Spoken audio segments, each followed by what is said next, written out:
Hey there, friends. This is Jamie. I am a licensed professional counselor supervisor and a registered play therapist supervisor, and we are celebrating International Play Therapy Week. So happy Play Therapy Week, everybody. Today, I have one of my good friends, Sarah, on. I wanted her to come on so we could talk to you guys about virtual play therapy, which is not something that we hear a ton about, but it's awesome because Sarah has lots of experience with it. So Sarah is an LPC and she's in Colorado. She is EMDR trained, hopefully to become EMDR certified. She specializes in working with kids, trauma, and grief.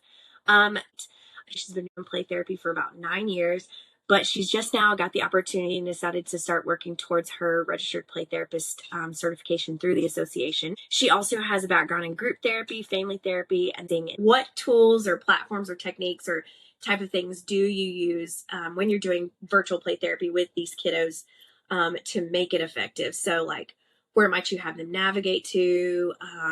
Just different websites or things like that you like to, your go-tos. Yeah, so some basic things I think is, for one, screen share on Zoom is huge. And I'm not very tech savvy, but I've learned a lot of these things that make me feel slightly more tech savvy when it comes to this kind of stuff. But screen share is really big. So a lot of times I'll navigate to a specific web page where we can look at it together, and then I'm kind of like controlling it for them, and they may have an opportunity to share my mouse depending on what we're doing. But there's one website that is super helpful. It's called Oakland Training, and it's Dr. Karen Fried. There's three things on the website that have been absolutely a game changer for me. There's an online sand tray, there's an online dollhouse, and there's an online puppet show. And that has really, really been helpful, especially when I'm first getting to know kids, being able to do some sand tray things of them, choosing who they would choose for who to like represent. And there's different kind of pages and tabs that they may have to navigate from. So we have a few different ways to do it.